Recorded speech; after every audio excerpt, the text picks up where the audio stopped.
calling to order the meeting of the interim North Sherborn Water and Sewer District Commission meeting, August 21 at 7:03. And we have Meredith by Zoom, and we have Stephen and Marion and myself and Frank in person, and associates. Sean is on Zoom, and Nora's here, and Josh is here, and is Matt on Zoom? He just walked in. Just walked in. Perfect timing. I'm a little late. That's okay. Can I come here? All right. Tom, do you need to call, do any other boards need to call a meeting? Call a meeting to order? I don't think any Any other boards other have boards? posted for this evening. Okay, all right. I think Tom Trainer did for groundwater protection, but I'm not sure we need it. Yeah, if I could ask, Andrea, if besides you and Meredith and myself, that's three. If a fourth one doesn't show up, I don't need to. And you tell me, are there any groundwater protection committee members in the town hall with you? No, Then we don't need to call we know. them. Okay, we're good. Thank you. Great, welcome. The agenda is short, 2 items. We're going to go through, I think we can do the minutes really quickly from July 2. And then we have Toll Brothers here to discuss the permitting process and what the commission needs to be thinking about that we need to do as well. And do we have, I'm wondering if James Arena DeRosa is on, I wonder if he's on Zoom. No, I don't see him. You don't see him? Okay, not here, okay. Considering coming in person, In but person. he knows where to go. He knows where, okay. All right, so the purpose of this meeting is for Toll Brothers to help us understand the approvals process and where we are in the permitting for Meadowbrook Commons and the Coolidge Crossing developments, and to talk about what action items this commission needs to address in the upcoming months and years. And from what I see, this is right in line with what we need to hear. I don't know if we can get all the way through it. I would like to, but it's very helpful. And to us, this is an incredibly complex permitting process, particularly with the Interbasin Transfer Act, and getting approvals from Mass Water Resources Commission, MWRA, the Mass DEP, in order to get MWRA water from Framingham and sewer from Natick, which we need in order to complete the project. That's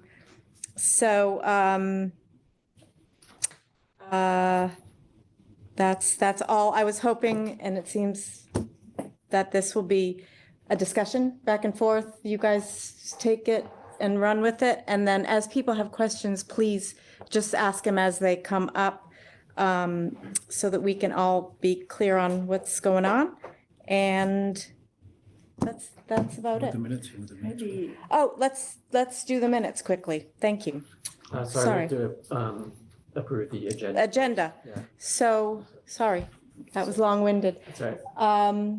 It was just those 2 items, right? Minutes and then. Just the minutes and Toll Brothers, and that's all. Does anyone have a motion in relation to the agenda? Move approval. Okay. So- Thank you. And we're good to go? We have to vote. We have to vote. All right, Stephen. Aye. Marion. Aye. Frank. Aye. Meredith. She's Meredith. abstaining. sorry, aye. And I am I as well. Okay. That's that. So now we can start in with the Toll Brothers. Toll Brothers, yeah. Yeah. Take it away. Maybe Yeah. they Do you should have anything introduce else? themselves. Yes, please You do. know. I'm Jeff Heidelberg from Toll Brothers, more on the medical portion of the project, but still heavily involved in understanding overall the property and everything. And I am Will Adams with the Coolidge Crossing side of the project, Department of Living. But like Jeff, we're working hand in hand on every step along the way. For this, as you said, very complicated permitting process. And on the line, we have Liz Clark, who's our civil engineer. She works for GPR. She is the subject matter expert that we've hired and has been doing a great job helping us along the way. So she's going to help us through this presentation. So I think Excellent. Let me, Is that Yep. Clark? that's Clark, I think, on the. Yeah. Meredith sent it up.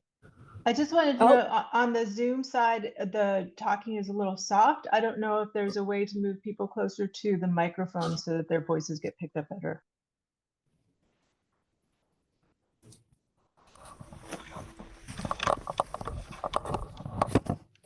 Was that any better? Much. Thank you. And that's Liz. Liz, you want to introduce yourself, or I already did? Yeah, thank you. Hi, everyone. I'm Liz Clark. I'm the civil engineer for the project. So thank you all for volunteering your time for undertaking this effort to bring sewer and water to the town. It's going to be a tremendous benefit. So Jeff, I'm on my phone. I wasn't able to get Wi-Fi connected where I am. So do you guys have the presentation up? I can't see any sort of shared screen. We're going to pull it up now. So we have a presentation that we've prepared. You may have received a copy ahead of this. There's copies in front of you on the table. What we wanted to do is kind of walk through where we are on the project. In order to do so, I think just reviewing who all the different agencies are might be helpful. And then jump into what the next steps as we foresee them needing to be as we move forward with our permitting process. So slide 1, today's goals, again, update, outline the permitting process, review responsibilities. There are some key action items where we're going to look for, we anticipate needing responses on in order to continue pushing things forward. And then set up follow-up meetings is what we'll try to do. So again, key agencies, you've already mentioned the alphabet soup of all the different agencies that we'll be seeing and talking about here today and then in the future. WRC, Water Resource Commission. So we need their approval. They're going to be looking at our MIPA filings as the application for the Interbasin Transfer Act. So the act of taking water from the Quabbin Reservoir and discharging it to Deer Island. So that's part of, that's their charge. And they generally don't fully act until after the MIPA process has fully concluded. So the FEIR, which I'll get to in a second what that means, certificate, is actually the official application that they'll review. It'll take them likely, they said, about 4 to 6 months to review and approve that after we've completed the MIPA process. So they are involved. We've met with them on a few occasions already. They are reviewing our permits, our DEIR, our FEIR. They'll be reviewing those, giving us comments, giving us feedback on our applications.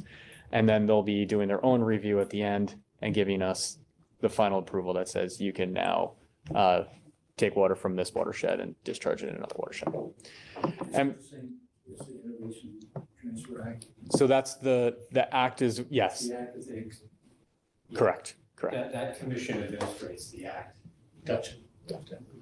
So then we have the MWRA. I think most are familiar with the MWRA.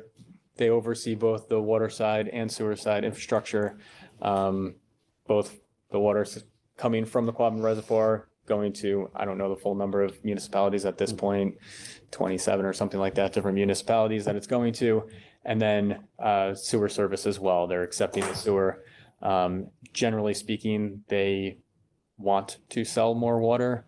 And then on the flip side, on the sewer side, they're nearing capacity on the sewer side of things. So that's where they're always looking at projects and trying to weigh what makes a lot of sense. This project in particular, this district has been set up and has been in the works for so many years now. It's already been included in all of the MWRA's studies and models. So we are able to rely on those models and studies for our application. Great. That's good. Yeah. So MIPA is The idea is they serve as the clearinghouse for all of your state permitting action. And so they're supposed to smooth things out. Generally speaking, it sometimes is smoother, sometimes it's more complicated. But basically the idea is to gather all the various different state agencies, their approvals, all their comments, that permitting is all under that one roof. And there is an individual who's your analyst that outlines the scope of what you should be responding to all these various different agencies. You, in addition, these days now need to also meet with those agencies and satisfy all of their concerns. And you tie it all together in three different filings for this project. That's the expectation. An ENF, which is an environmental notification form, which was filed back in earlier. Earlier, like 2019. 18 or 19. That was under previous with Pulte and Baystone. Baystone. I believe it was 20. Could be, yeah. Because that's the one that the state came back within about 6 weeks of long list. That's their thick letter that they've sent back, right? So that I ENF just- gets I'm filed. I'm sorry to interrupt. If everyone could try to use their loudest voice when they speak so that people on Zoom can hear questions and comments, that would be good. Sure. So the ENF was filed. It basically started the process through MIPA.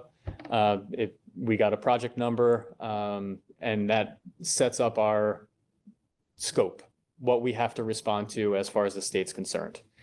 Even though it's been a few years, we have met with MIPA and they're in agreement that ENF still stands, the scope still stands. So that's the scope that we're following. So the next step is a draft environmental impact report, DEIR. You'll hear us say that a lot. That's what we're working on currently. So the ENF, you come up with a scope based upon that submission. That analyst comes up with your scope along with the secretary from MIPA. You get that scope, you respond to that scope. The hope and expectation is that this DEIR adequately satisfies the concerns of the scope that came out of the ENF, and you're only looking at the final EIR to finish up anything that is left outstanding. There may be some items where an agency is not fully satisfied, or you're just not far enough along in your project to be able to respond fully to the original scope in the ENF. And that's the purpose of that FEIR.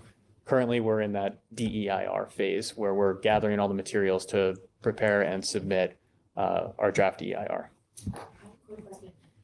In meeting with WRC and MIPA or whomever, do you have a sense for how much of a struggle this permitting is going to be with regard to the Water Transfer Act or? So I'll just give my opinion. Liz, will you give your own? My opinion was WRC was receptive. I didn't see any pushback. I didn't feel any pushback from the idea. They understand housing is a very important critical item that the state is faced with, finding more housing, providing more housing. So they understand that they have a job to do, but at the end of the day, they don't want to step in the way or be in the way of additional housing coming online in the Commonwealth. So it felt like a positive meeting.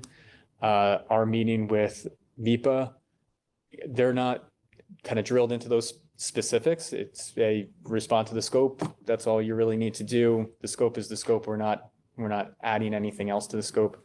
The DEP, we can get into in a little bit. They're still in the same position, it sounds like, where they were when the ENF was filed, that they want to see a full evaluation of on-site solutions to see if there are on-site solutions first and foremost to water and sewer. To the DEP department that I deal with, because if they communicated, I think they realized it wasn't feasible, but, okay.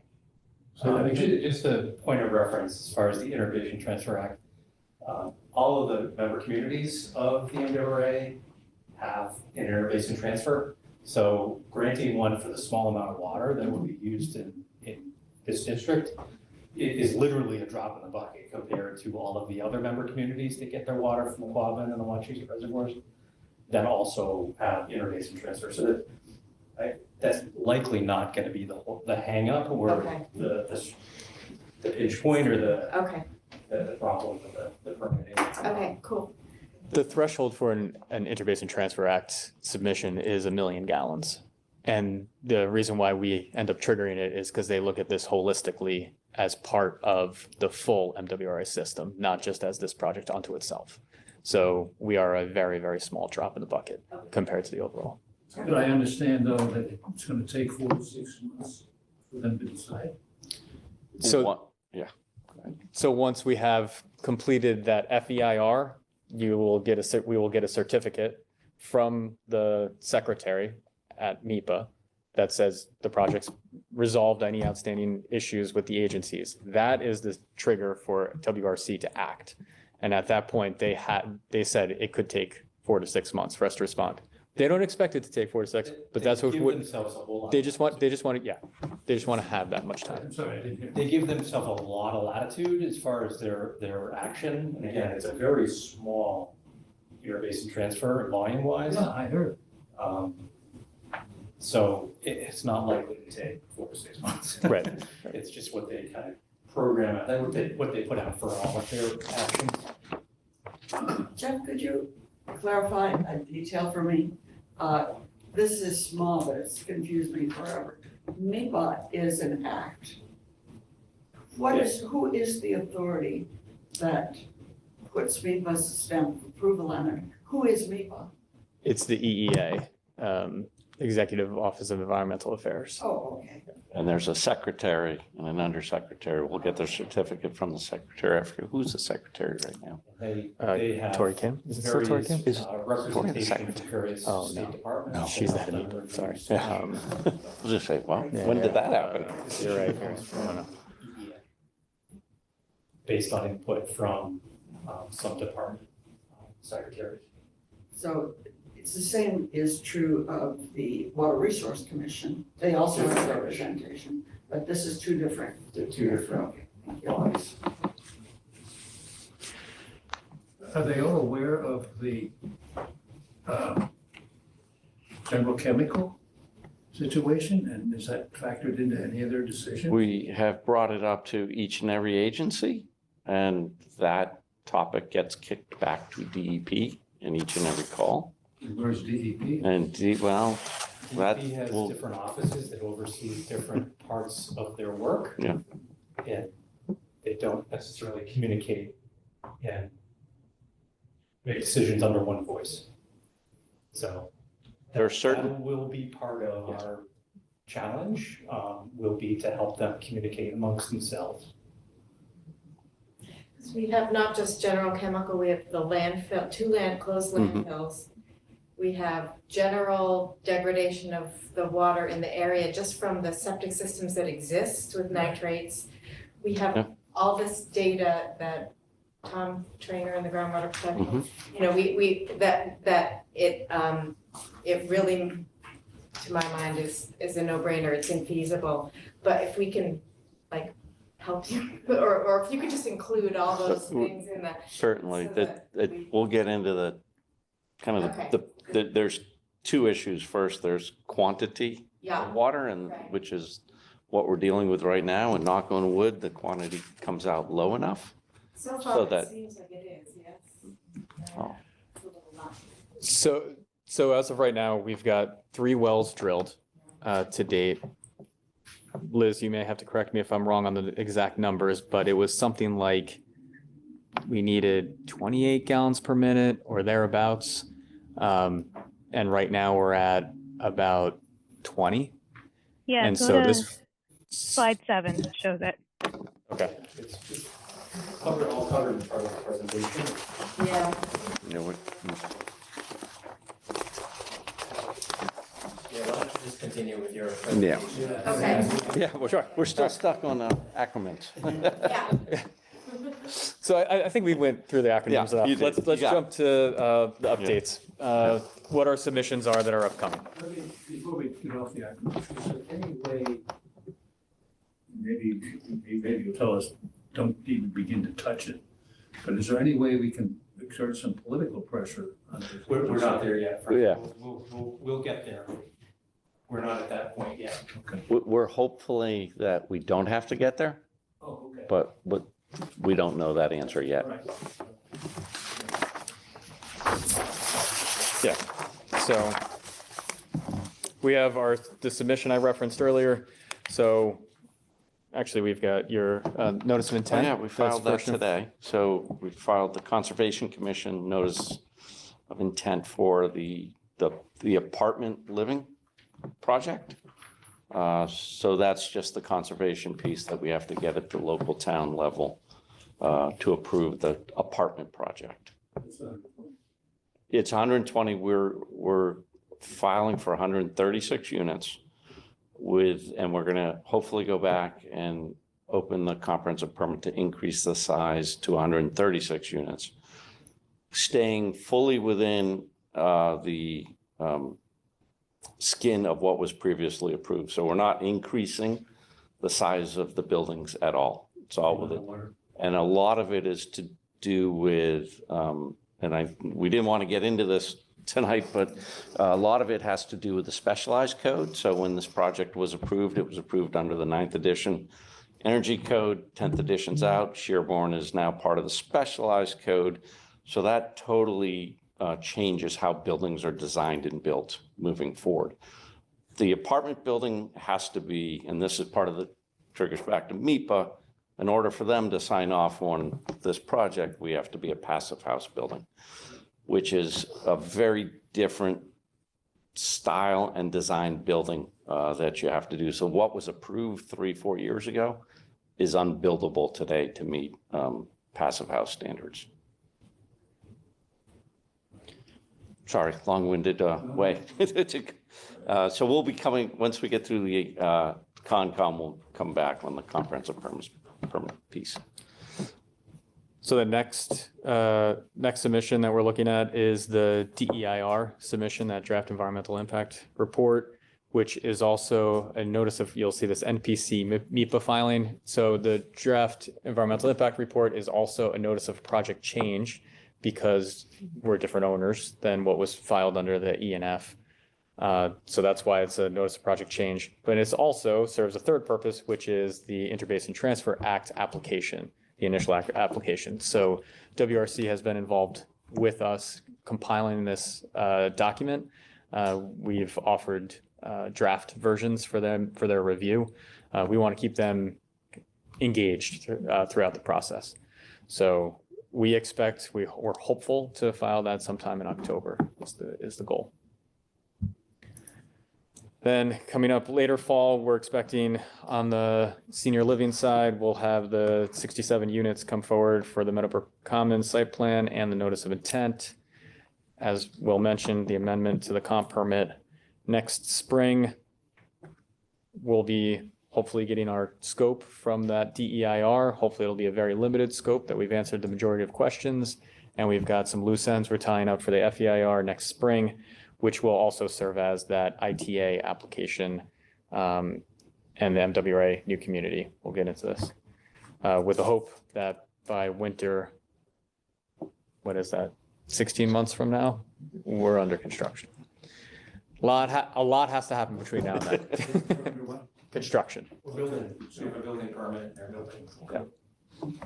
So now comes the big scary slide. Yes.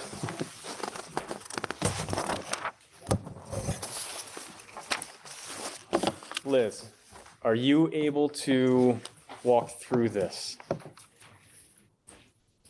Yes. Can you hear Okay. me? Yeah, Yes, okay. Bill. Yep. Good. Okay. So this is a flow chart showing the approvals needed for both the water and sewer connections. And we do have 4 distinct columns here. The first, over on the far left, you can see we have the arrow with the 1 coming down. We have a few complete items here. We had to start off by creating the North Sherborn Water Sewer District. Toll has taken that to the state and has gotten approval to create the district, form this commission. We've gone to town meeting to enable that to happen.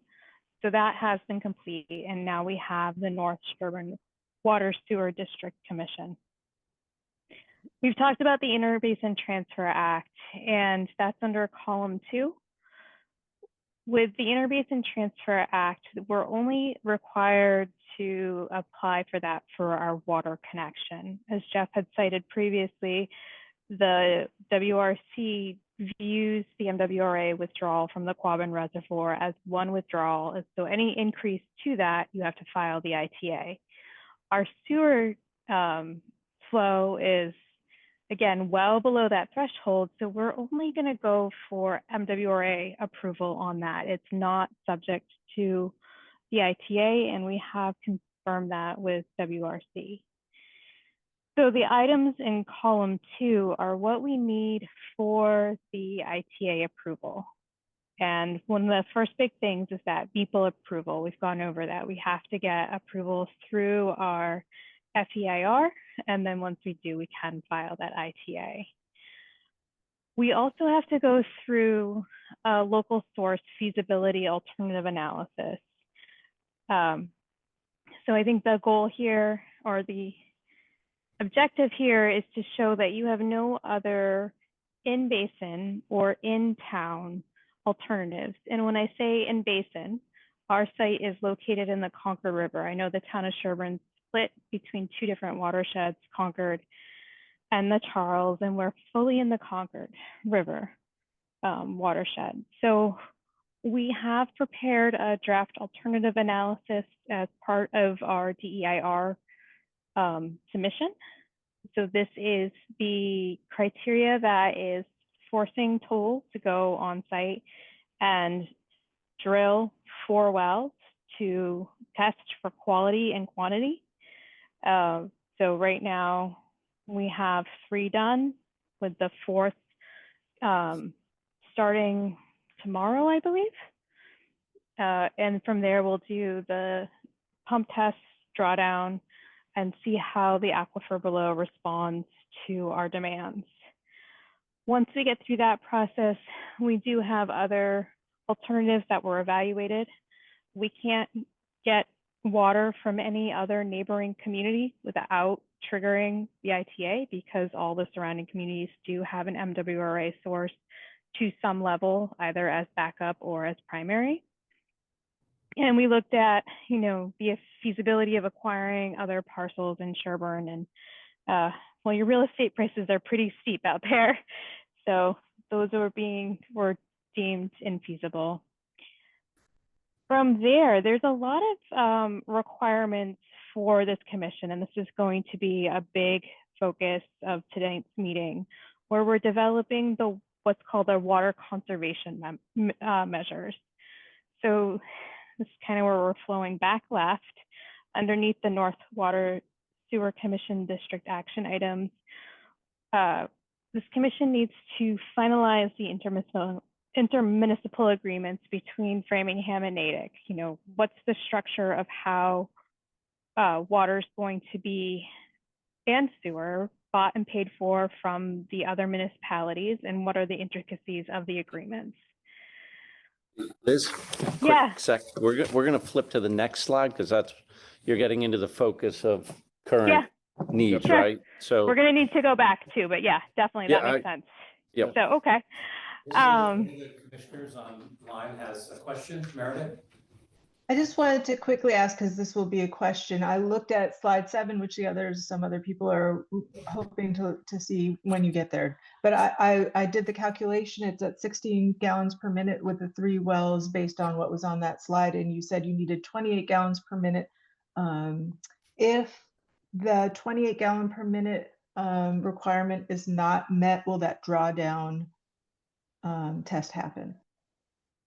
Yeah, so you're jumping ahead a bit, and we'll certainly get there. What we're showing on slide 7 is estimated withdrawals just from an air test that the driller did when they initially drilled the wells. We do have to go through and formally perform the drawdown testing required by DEP to show what our yields are. And then from there, we also have to let the wells sit for another 5 days after and monitor the recovery of the wells to determine the estimated quantity that they can deliver. So those rates right now are what is the best guess of the driller of what we're going to get. Okay.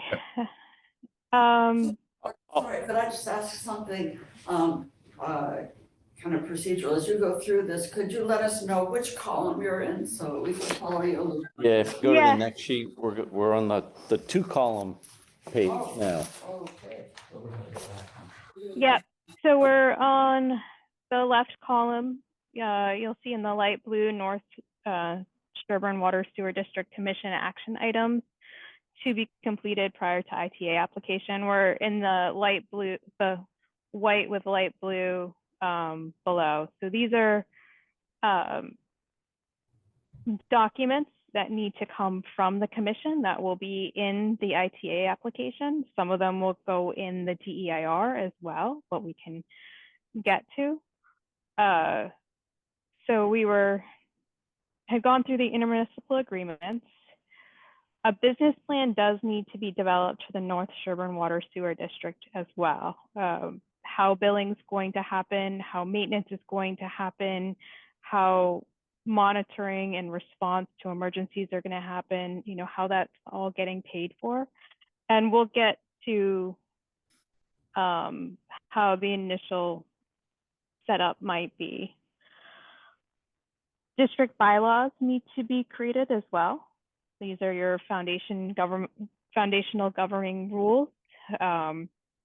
It's going to tell users what they can and cannot do and how the commission is going to function. And then on top of that, you're also going to need to create regulations. And those typically are a little bit more nuanced and specific. So how connections might happen, what materials are required, what permits may be required. And those regulations, because you are consecutive systems, meaning that you're tying into another municipality, are going to have to mirror Framingham and Natick. Because in Framingham's case, they're very specific that any connection to their system must follow their regulations, and you will fall in that category. And then an emergency management plan also needs to be developed. So those, and I should say in the bylaws and regulations, there's also the requirements to have drought management as well as water conservation measures in there. So those all tie into the water conservation category in the ITA application. So can I interrupt? Those are all a light blue color, which means that this commission is responsible for preparing those. Is that what I'm? That's correct. Okay, okay. And Yes, So, however. yeah, Go ahead. no, I'll let Liz say it. Liz, you. How about however? Okay. However's good. Yes, however, so there are these little golden T's everywhere. I didn't put them on all 6 ones going down for the North Sherborn Water Sewer Commission action items.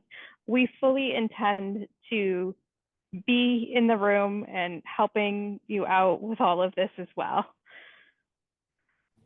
So we're going to provide drafts for you to Okay. review and amend, do what you like. Excellent. And in coordination with the towns of Natick and Framingham and their. Correct. Like as Liz just mentioned, the Framingham, one of the rules or regs are going to basically be Framingham's. It's going to be Yeah. cut and paste because they have to be. That's the requirement. as far as sewer goes, we have to follow. Yeah. And I the mean, water water goes. framing. So Yeah. we'll provide all these. I know some was already provided in that file. I don't know if the whole file got shared. Yeah. Yeah. That's in What was in the file that was shared? Actually, we should know this, Jeff. We Yes, I don't. should. It was whatever Liz gave me to Liz, share. what was in the Liz. file we shared? So I think that there was, Liz, did you have draft bylaws as well? Yeah, sorry. I provided the draft DEIR chapters that are going to make up the ITA application. So that was the alternatives analysis. And in there you have the water and sewer alternatives. I will say that it's not complete because we are going out currently and drilling. I do have a paragraph in there that's highlighted saying we didn't find the water we expected to. So that'll be updated once we have formal results, and those results are also going to go to DEP. I provided a draft model bylaw for the commission. Again, this is how the commission's going to act, and who may act upon its behalf. And it does have some of those water conservation measures outlined in there, as well as notification of drought in there as well. And then there was a copy of this presentation, and I think just maybe a copy of the big flow chart as well. And go ahead. Regulations in there too, Liz? At this point, there are not, but I think that will be the next step, is to, like with the business plan, DEP has templates. So we'll pull together those and we'll start working through that. As well as the regulations, there is a working copy, but it does need to be advanced a bit. The IMA, though, is my understanding the town has already been working through that, and I have not seen a copy. The intermunicipal agreement. Yeah, there's two of them ongoing that. Two ongoing. Yep. Once there's information to share, we will. As far as this information, it's tied to being completed prior to the interbasin transfer application, which is scheduled for the spring, correct? Yeah, So but this commission would have the fall and the winter to work on these items. The more we can add to the DEIR Yeah. helps the Even next step. so we were Draft thinking, form. that's what we were Right. thinking. We could have a draft form put together, Yep. have it stamped draft all over, but at least it shows that we're heading in the right direction. This is what we're looking to do.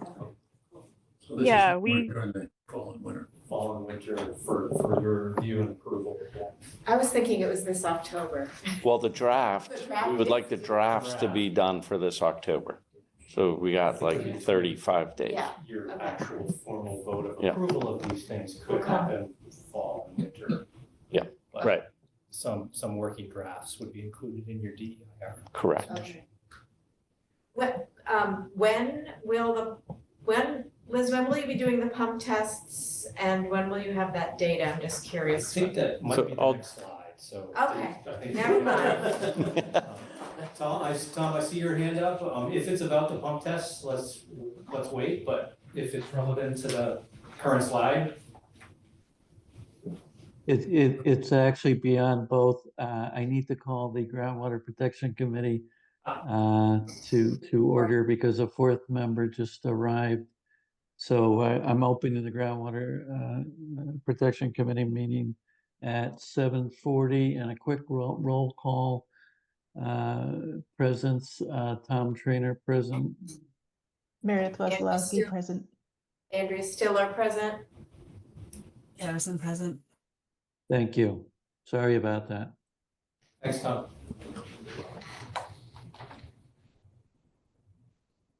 Liz, you want to go back to the Thank you. flow chart? Yep, okay. So those are the water conservation measures that are required by the ITA. These grayed out items, the forestry management plan and groundwater withdrawal impacts, they're not applicable to our application. We're not withdrawing from surface water that we own, nor are we drawing from a groundwater. So those are nothing we need to worry about. The next two, the in-stream flow analysis and the cumulative impacts that are in green, those were analyses that were required to be performed by the MWRA, and we have those to date already. So this is, the big things that we're working on right now. If you go back up to the bigger chart, we can run through what's required for sewer as well. So with sewer, again, we're not subject to the ITA. We need to get MWRA's approval. Oh, I have that for water as well. So both water and sewer need MWRA approval. Water through what they call OP10 and sewer through OP11. A lot of the water requirements on the OP10 are going to mirror the ITA application, and this is an approval we go for after ITA. So, you have to formulate your district, go through MIPA, get your ITA approval, and then you get your MWRA approval. So the We safe should field and mention is we're not gonna, we'll know where MWRA stands well ahead of that. So as we're going through the MIPA process, the MWRA will be meeting with them regularly. We've already met with them. We'll continue to meet with them. So there won't be a surprise that all of a sudden shows up after we've completed all of these tasks to then be denied. We'll know ahead of time. yeah, and then like again, a lot of these, some of these analyses are performed by the MWRA. So the safe yield and the system impacts, which are also required from for the ITA, are required for the MWRA submission on water. This is the MWRA's board formal vote to provide water to the town and add to as an MWRA community as well. So again, we're going to need the water management plan and the demand management plan. Those are all things that are going to come from the bylaws and regulations that this commission develops. We're again required to do that local source feasibility alternative analysis. So even if we weren't subject to the ITA, we still have this requirement for the MWRA as well. And then there is a fee, which is currently, I believe, waived until 2027. So there, don't need to worry about that. The sewer, so column 3B here. We've gotten a few items completed. The town approval is complete. The system capacity, we have, Pulte had performed an analysis with the town of Natick and had it peer reviewed, demonstrating that the municipality does have capacity to take this flow. And in addition, we are doing mitigation that's going to free up even more. We have to submit a no negative impacts analysis as well. So this is a little bit more than just, you know, getting to the MWRA interceptor. It's demonstrating that we won't contribute to combined sewer overflow events where you have sewage that gets seeped into our waters of the Commonwealth. Because we are doing what's called inflow and infiltration mitigation, where we're removing 4 gallons of either groundwater flow or leaky pipes or illicit connections from the Natick system prior to our flow entering, will have a net benefit to the system. Similar to the water, we have to perform an alternative analysis. So we looked at providing on-site sewer, as well as, again, looking for alternatives that are within the town or within the Concord River watershed basin. And then we have items here that are for the commission at the bottom. We have to show that we're in compliance with the MWRA regulations and their NIPD's permit. That will be, again, in the bylaws. We have to have an operation and maintenance plan, and then what they call a no new connections agreement. So both the water and sewer district are going to be capped at their maximum max day flows that the project is permitting. So if the capacity was ever going to be increased, you would have to go through this process again with the MWRA to allow an increased flow to their system. That's a good question about that. No new commissions mean, no new connections means beyond what is already provided for, is that right? Correct. What will be Yeah. provided for. Plus the neighborhood. Correct. Yeah, no, nothing beyond. Beyond that. Yeah. Okay. So and I forget what that number is right now. Is it 76,000? It's 76,000. 76,000 gallons a day. So it includes the toll project, but also the adjacent properties and also the existing properties that are already tied into the Framingham system. Does that mean Meadowbrook. The farm. Yeah. I'm sorry. And Meadowbrook. Yes. Yeah. And that includes the potential excess capacity that's already been calculated. Correct. So that's all included in this ITA application, everything we're going through. It's if in 5 years the town comes back and says, we want to go to 100,000 gallons. Yeah, no, I Then- understand that. I understand that. I just thought the wording on your documents was no new connections. Yep. That's what Yeah. it's called. That's what the. Yep.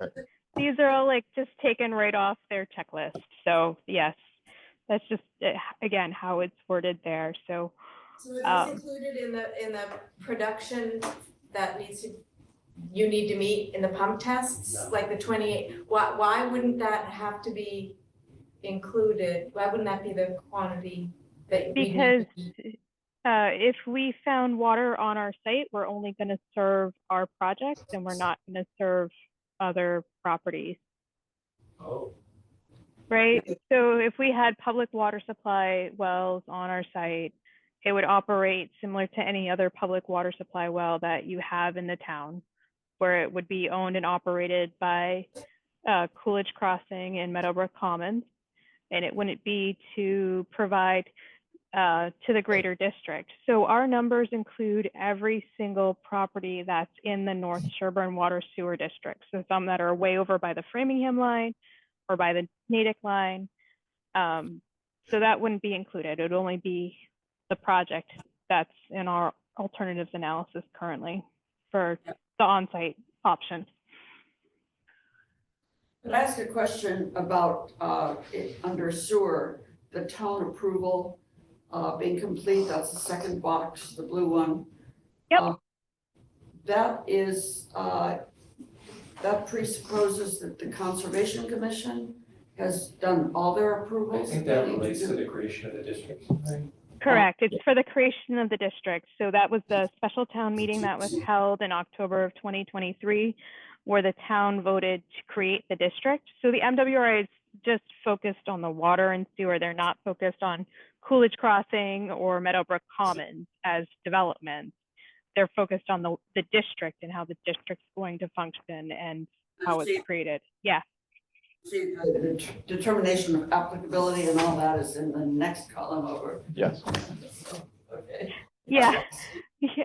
I give the local permitting just a very small block here, right? And it is a huge step, but you know, once we get through MIPA and then the ITA and then the MWRA approvals, then we can move to, well, in the meantime, we will be going through our local approvals as well. So you'll have Coolidge Crossing and Meadowbrook Commons filing for the amended comp permit for Coolidge, as well as the notice of intent, and then site plan for Meadowbrook, as well as their notice of intent. And then we are going to, the sewer line and the water line do cross into buffer zones along the route. So there's water on either side on a couple of instances, and it is within 100 feet, so it's jurisdictional of the Conservation Commission. However, it is under a paved roadway and a utility, so it can be exempted from the Wetlands Protection Act. It's considered a limited project. We are planning on filing an RDA as well, just to review that with the commission. So we intend to file RDAs with Framingham, Natick, and Sherborn prior to construction. And then because we're going over or under the Sudbury Aqueduct, we do need to get what's called an 8M permit from the MWRA. So those are our final, I call them our much easier permits prior to construction for the water and sewer lines. Questions on the permitting? I know this is a lot.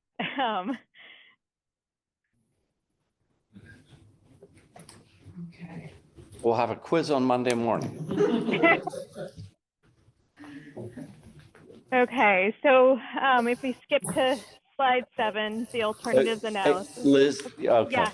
Well, before we do that, Yeah. right now, our immediate focus collective as a group has, for the town and the district commission, has to be on those 5 lightly shaded boxes on the bottom of column 1, correct? Yes. Yep. And so we will get you all that material. Some has been provided, more is coming, and we'll get that in the next probably 2 weeks. So is this a pretty complete draft? of what these documents will need to look like? Yeah, I'd say so. Like certainly as an example, we'll use the Framingham water regulations, right? They're pretty much draft final because they can't really be different per Framingham. Correct me if I'm wrong, Jeff or Liz, but there's going to be decisions that you need to make collectively as a commission at some point. There's going to be regulations on, if there's an emergency, who's going out there to fix it? Is it the Sherborn DPW? Is there a separate agency, a third party that the district has contracted with? Is it Framingham that we've expressed, to them that we want them to oversee it, and we'll do a buyback or a pay per hour or something with them. So there's decisions that are going to need to be made by the district that's going to need to be included in those documents that we don't think, we can't make those, but we can say, here's your draft documents, you can run with them, there's decisions you need to make in them. Yeah, but that's not gonna be easy, is it? Because, Framingham gets their water from NWRA, and Natick gets their own water. So, whatever plan Framingham may have, or correct. They're basically two Two different. completely separate. Yep. So we'll have, how do we get the IMA coordinated with Natick if it's different? they're two separate IMAs. There'll be an IMA for the water supply with Yeah. Framingham and an IMA for sewer with Natick. So they're two different documents. Even though there may be differences within Framingham and Natick as to how they manage their water. Well, we're only getting water from, We're only getting water from Framingham. No, we're not. Oh, okay, that's right. Sorry, I withdraw that. Yeah. I think we're gonna need some additional consultants to help us set up the part that we have to set up ourselves. Well, once we get the drafts, I think, you'll want to schedule out some recurring meetings to sort of dig into the meat and see what, further assistance you may need. In the next 2 months. And as we pull things together, Liz, tell me if I'm wrong, you can highlight specifics where there's decisions that need to be made. Oh, absolutely. Yeah.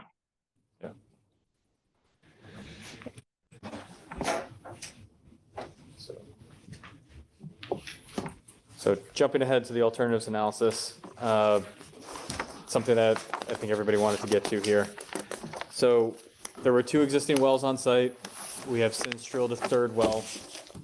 As Liz pointed out, the well driller, what they do is after they're done drilling the well, they have basically the drill bit all the way down on the bottom. And instead, when they're normally drilling, they're pumping water down to cool the drill bit. They just stop pumping the water and they only pump air in. And then they just actually take a bucket, a 5-gallon bucket, and they time how long it takes to fill that bucket.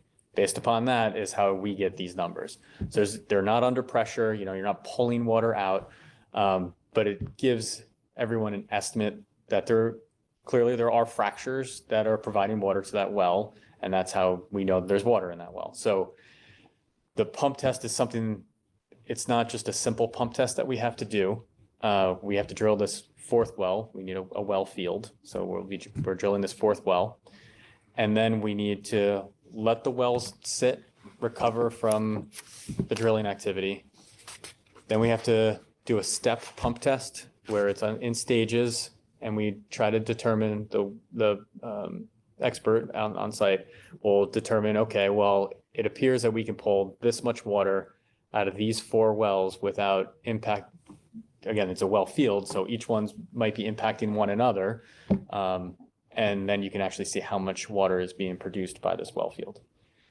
Once we have that number and we know what each well can be pumped at, we then need to come back after they've stabilized after a few days. We can come back, and that's when we do the big test. So that's the 5-day pump test. That's what the DEP looks at to set your actual yield. So these numbers are just estimates. Our 4th one will be drilled. I will say I've seen these numbers at 25. I've seen them at 7. And, I'll say we like seeing 4s and 6s a lot better than 20s in this case. So although this doesn't tell the whole story, it starts to tell us the story. we'll really know a lot more once we start that step test. That's really gonna start telling us real information. Jeff, at what point, remind me, do you do a recovery analysis? Like, is it during the step test or the? So the step test, so after the step test, you have to wait. That's not the recovery that you're recording. We do record it and we do need to report that to DEP, but that's not what they really care about. They care about more after that 5-day drawdown test. That's what they'll be, we'll be having the recovery, recorded and submitted. Is it fair to assume that based on what we have done so far with the 3 wells, that it's unlikely that there'll be enough water? We just can't, we have no, and there's no way for us, we have to drill the wells. And DEP's requirement, we have to drill them, and the chips fall where they may. It's we don't know how much these wells are influencing one another, if at all. I mean, they could be tapping into a completely different fracture that goes to, this side of town and one goes over there. So, but all 4 may be connected, and it's the same as having just, 4 straws in the same glass of water. We just don't know. So the real information will come out of those pump tests. And that's what the step drawdown test is, where we're going to start really having some solid information, and then we'll have obviously the data to provide after the 5 days. Requiring additional pump tests beyond 4? No. No chance of that. I mean, we will not do additional. The alternatives analysis required. What's that term? What they're doing and what they're proposed to do should satisfy the requirements of the alternatives analysis. These are the requirements for a public water supply. So we're following the requirements of a public water supply. No agency can say, well, we want to do a little more, right? Correct. If it proves out through this process, there's not enough yield, we move on. Meredith has her hand up. Yeah, I was thinking maybe a next question I would have if I lived in that neighborhood would be, what would be a comparison of numbers of gallons pumped, relative to a household? So like how many days of household use would one of these pump tests, and this may be a question for somebody else, but would these pump tests be similar to, would it be like a month of a house's water pumping? Because the concern, of course, is about, pulling in of contaminants from nearby areas. Yeah, I mean, I could start doing a calculation at 110 gallons a day per bedroom. So if you give us the numbers, I mean, maybe one of us could do it on our own and sort of, I mean, you're not required, but if there's a way we can figure out a ballpark just to let the neighbors know, that would be good. Yeah, we can do the calculation and let you know. Thank you.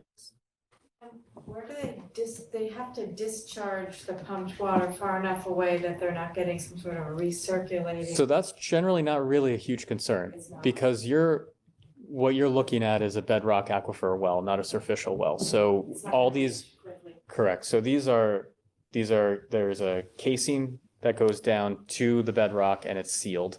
So you don't want surficial water getting into the bedrock well. So where the water is pumped to isn't really part of the calculus. It's really, is that fracture connected to that well over there? It's all about the bedrock aquifer. Yeah. And the proposed well 3 here is actually now already. That has, correct. Yep.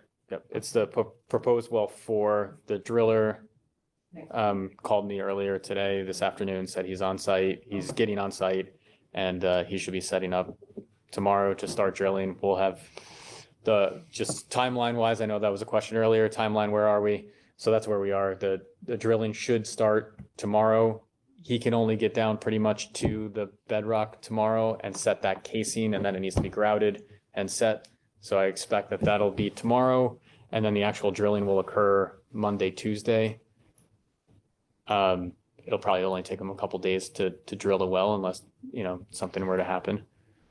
And there's no risk that any drilling over here is going to affect people over here on Middle Road. No.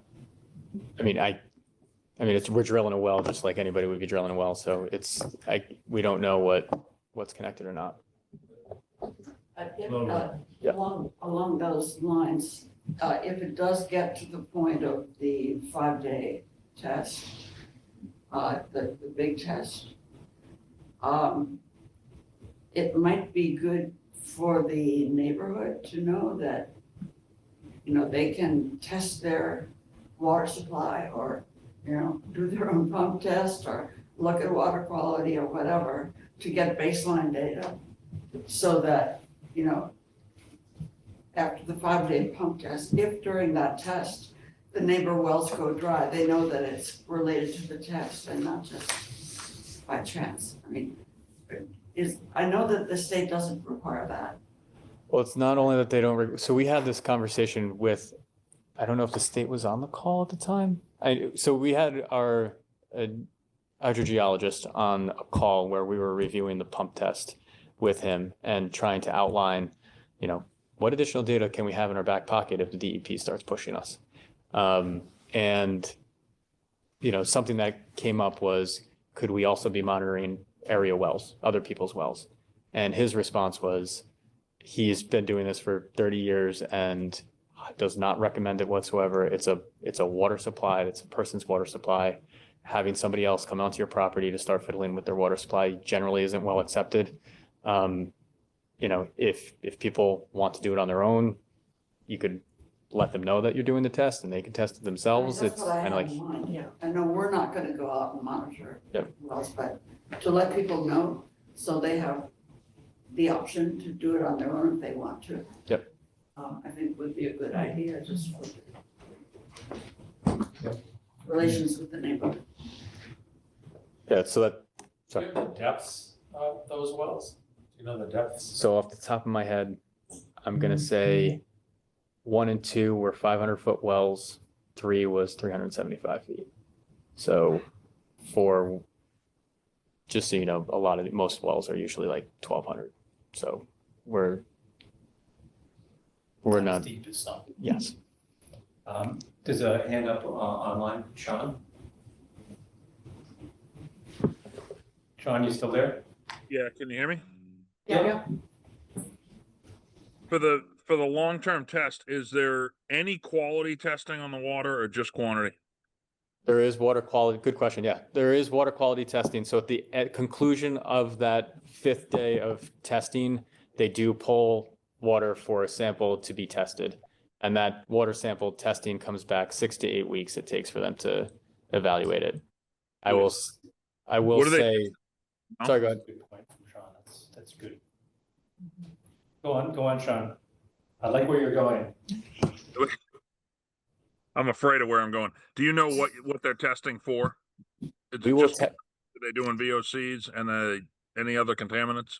Yeah, it's all chemicals and water quality requirements that are listed under the DEP Drinking Water Act requirements. So it's an extensive test. So yes, VOCs, PFAS, everything. Right on. Okay. But I guess in theory, there's water quality tests that you've already done somewhat recently, prior to the pump tests. Yes. And then you'll have to do water quality tests after the pump test. So we did the water quality tests, can't say in hopes of, but with the expectation of maybe that we could point to something and say, it doesn't make sense for us to evaluate this any further. And so we had samples drawn, tested, and it was unfortunately, fantastic. It was, it's perfect water.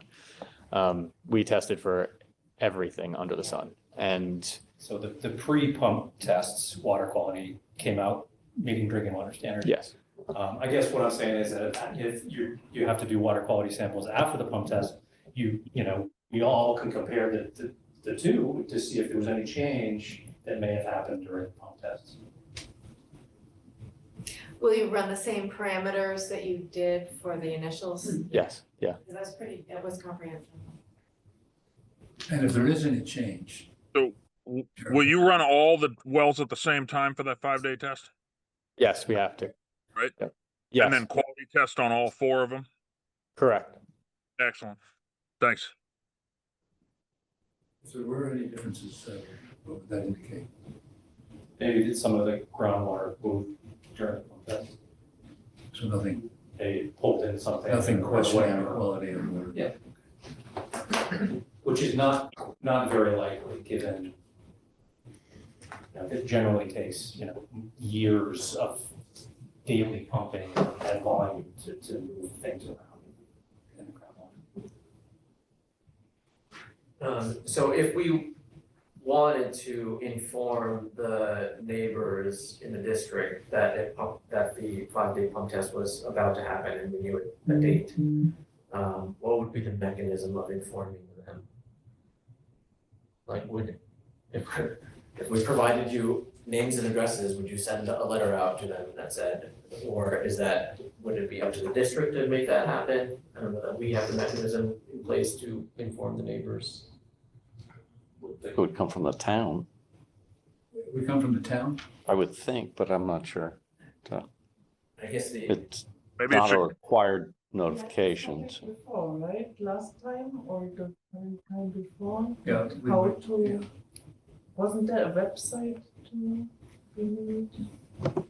Well, we were talking about that last time, and I don't think we resolved. Yeah, we didn't We should resolve it. initiate the communication, but we did agree that there should be communication. Using residents. Yeah. But it's like part of the confusion is the fact that, because this development is a private development, it's like the town isn't making the development happen or the pump test happen, so that's where it kind of falls in between the cracks a little bit. Yeah, it did, and that's why we didn't really have a conclusion. Yeah. Right. But it wouldn't be the town, I don't think.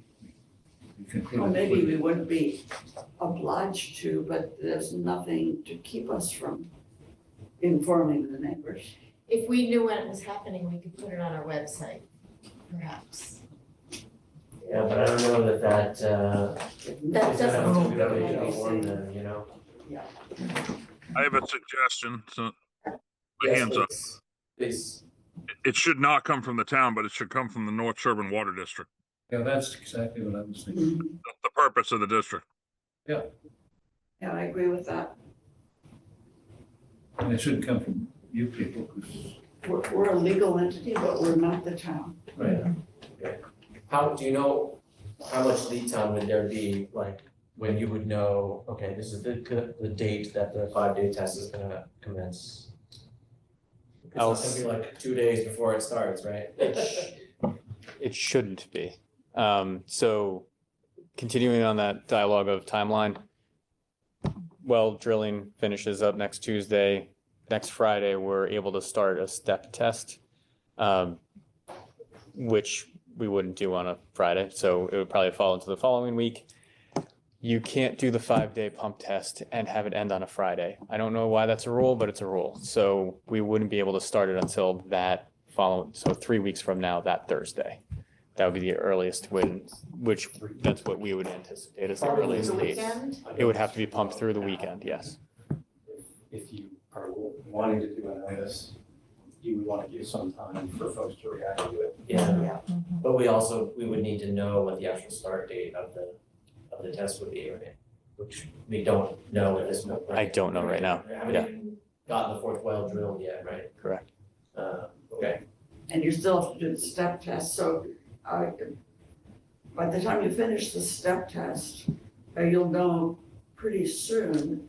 Yeah, but that might be a tight time frame between the step test finishing and the 5-day test starting. That might be too close I think you guys want more notice than 3 days. I think you. Right now, 3 weeks is Yeah. an estimate. Yeah. To put out as an estimate. 3 weeks from And then today. maybe you put out, a 3-week warning, and then as dates get known, it gets revised. You could say, yeah, in about 3 weeks, we anticipate a pump test. Realistically, people would if they wanted to, they would just get their own water tested now sometime before the pump test. And then they would test it again sometime after. Heidi? Could your notice say, this is gonna be happening about 3 weeks, please check your website if the exact date will be posted? Yeah, that's what I'm suggesting. Yeah. Is this an email that we're sending to a butters list? No, I think we would need to send out a letter. A letter. paper letter. Or a postcard, that's Yeah, right, something. Did we say, if you decided who would send it? I mean, I guess it's the district. We don't have money for postage, but. But I mean, I'm thinking of the appropriate body to send that out. And I think we did say that. It has to be the district. Would, I mean, you would we could send do it out like now or door when you hangers, complete the you could testing? kind of No, put out no, colored paper Send it letters. now. Now, Yeah. with, Now. Yeah, like a door hanger. Let them know the testing's going on. Is there anything illegal about And then, just shoving the once the mailbox? testing is completed, Mailboxes are business. you would let us know. Certainly, Yeah, let's think of that. okay, Because I think it's important, as Marion is saying, to communicate with the people, the residents within the district, what's going on. You know, we have some neighbors in the district on this meeting. Maybe they could advise us as to the best way to inform people. Yeah, it might be a, a written notice, but maybe some representatives that are in the neighborhood could Yeah. help hand them out. Right. Well, these are public meetings, so I mean, someone's aware of what's going on. But I guess a draft of what that would be is hopefully should be together. So who's gonna do that?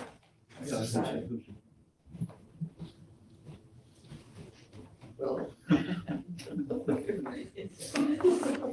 So, I mean, it would be coming from the water and sewer district, it would reference the development and that Toll Brothers is doing the tests and give a general timeframe. And then a link to the website. Likely in the, second week of September, what would be an estimated time? 3 weeks from today, probably. Yeah, that's, What's today? yeah, it goes site 21st, so. can we get just a few sentences Yeah. about the pump tests so that, I mean, we took notes, we could, but Mhm. just what is involved and how it's laid out over the course of the days so that we can, Sure, a little a little blurb. simple bullet point narrative. So we can, Send that, you can send that to me, I can take a stab at a draft, Okay. and I'll get it out to the rest of the Oh, community. that'd be great. that works well. Yeah. Okay, and then we'll figure out how to distribute it. Yeah, I mean, there aren't that many of others, we could probably just do it. Through it. Well, there's probably, 20? we have to go through the assessor's office to get in a butter list, right? Yeah. Jeremy can. Sure, we can do that too.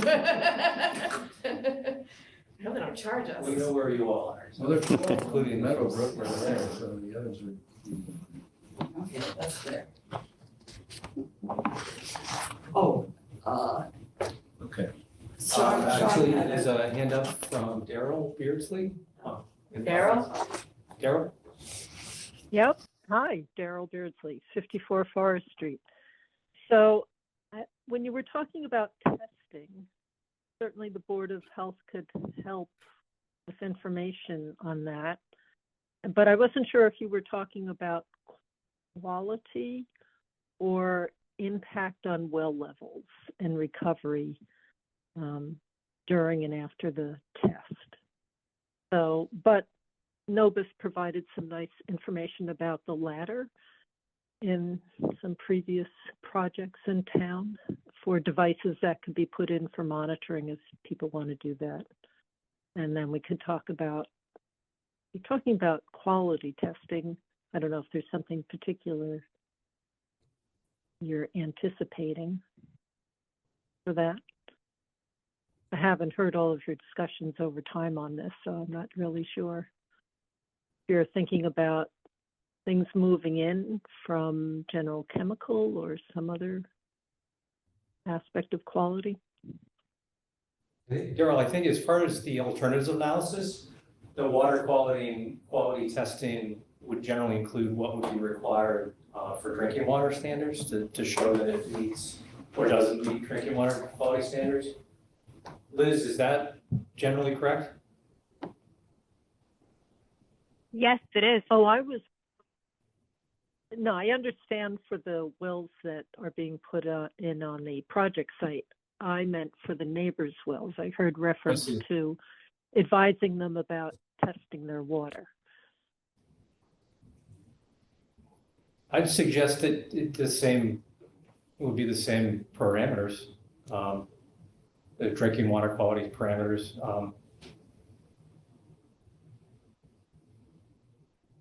Okay, I was just wondering what the impact of a pump test would you thinking would be on neighbors' water quality? I mean, I guess from my perspective, I wouldn't want us to be telling the abutters, you should be looking out for this or that. I think that some of the abutters probably aren't concerned at all, and then some of them are very concerned about whatever they're gonna be concerned about. And I would say it is up to them as private individuals to test for whatever it is that they're concerned about.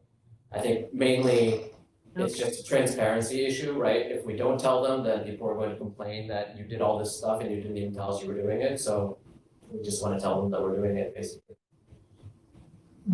Okay. To me, the more important monitoring would be the impact on the water levels.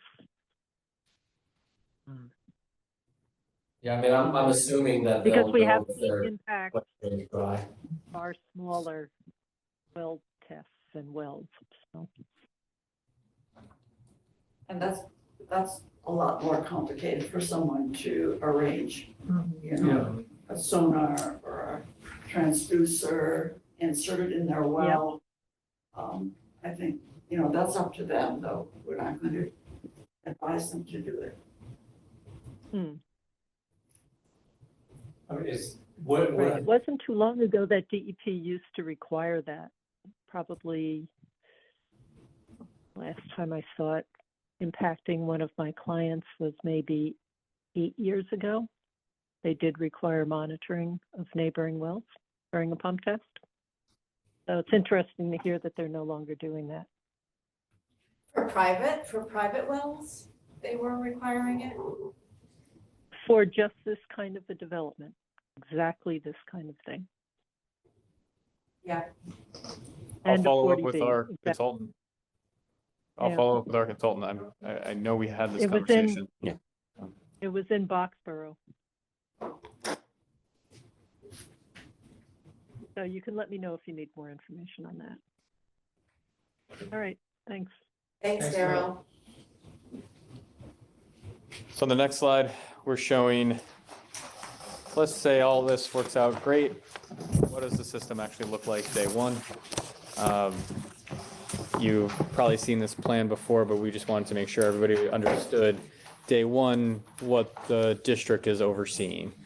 So the expectation is as soon as the connection is made on the Framingham water side and the Natick sewer side, on the water side, you've got the 3 properties up against the town line that are already on the system. They would continue to be served, but it would be being served by this new water line.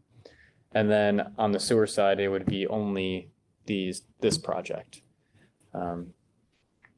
Then obviously as other groups or individuals wanted to tie in, they'd have the opportunity to tie in, but this would be for both.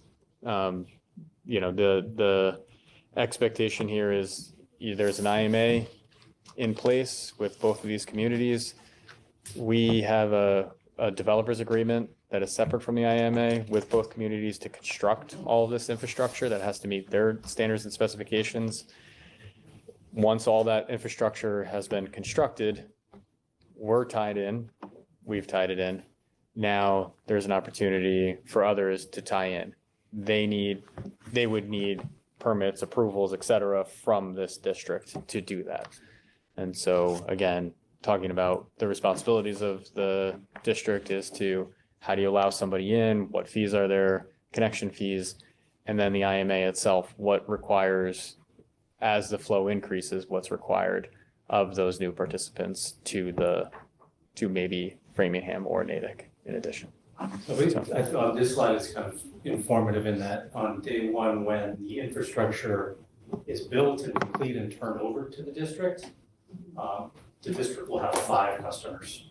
We'll have the 3 existing customers that are currently served by water from Framingham that will be tied over to the new water main.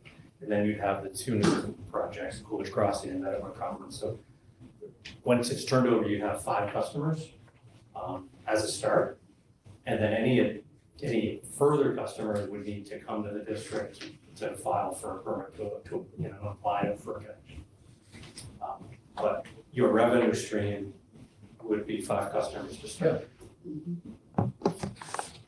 So, But no one can tie, there's no one in the district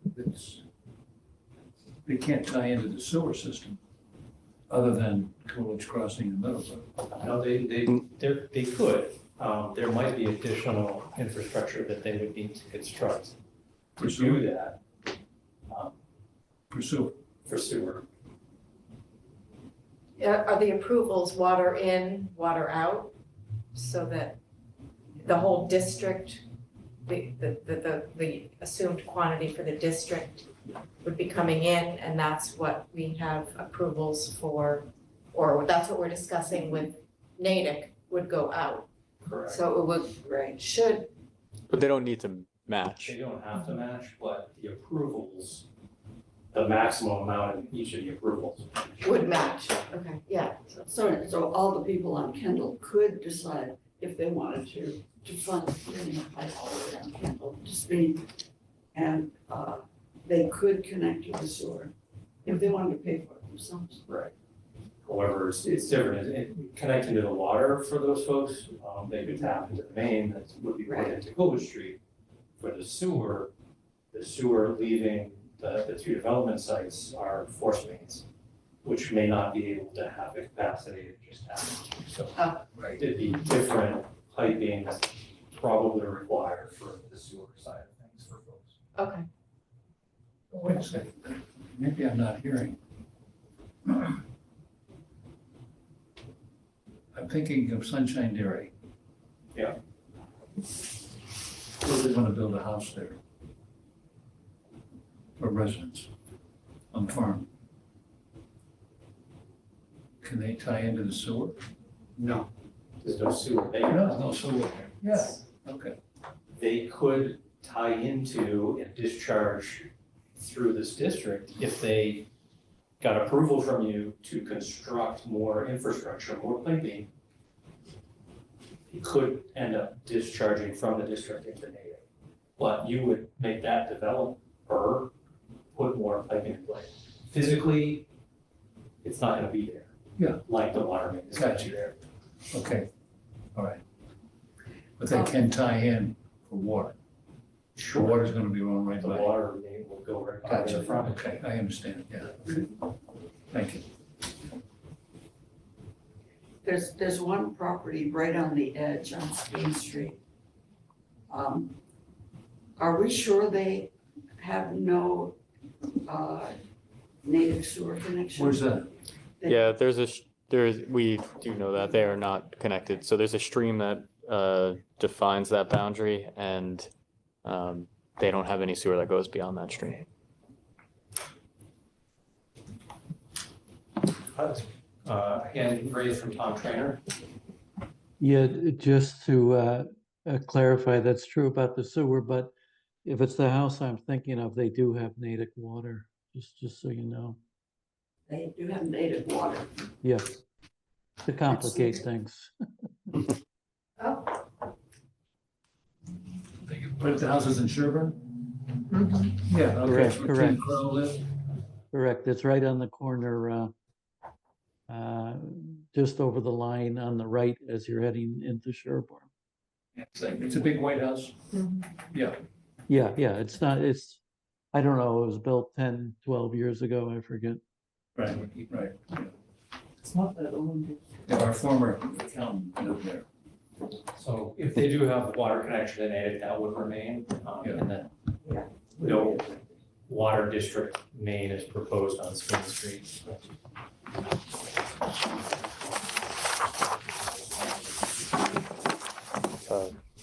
Next slide. the next two you want to skip?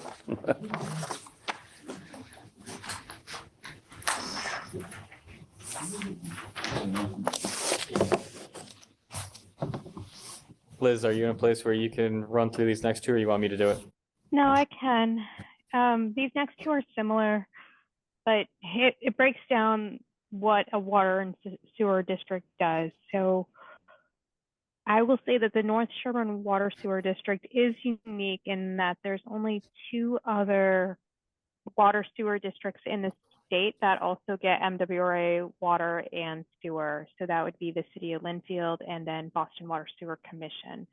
The rest are operated through their DPWs. However, there are several other water sewer districts that have their own town wells or town wastewater treatment facilities. So they do exist throughout the state. So responsibilities, collect and safely convey wastewater, operate and maintain the local infrastructure, coordinate with the partner agencies. So in case of the sewer, that's going to be working with NATIC to determine the wholesale, who's your wholesale provider, to comply with the MWRA discharge permits, pretreatment standards, and flow agreements, and to ensure that there is no industrial or commercial users that would violate the MWRA and NIPD's requirements. Manage the finances and customer accounts.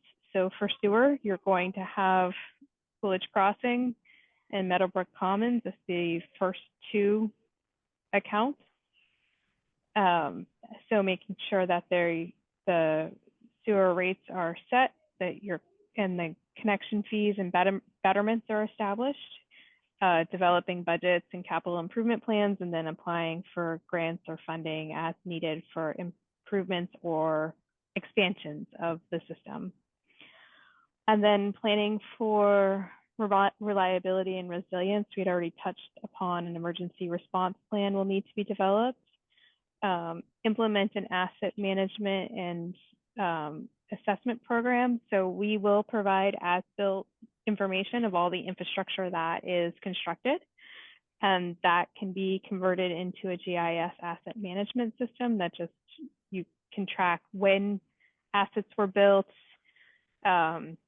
if there was ever any problems with them in those, and then engage and inform users. So something we've already talked about tonight. How are you going to engage with the users of the districts to communicate when there could be service interruptions, public health advisories, or coordinate with property owners on the sewer connection requirements?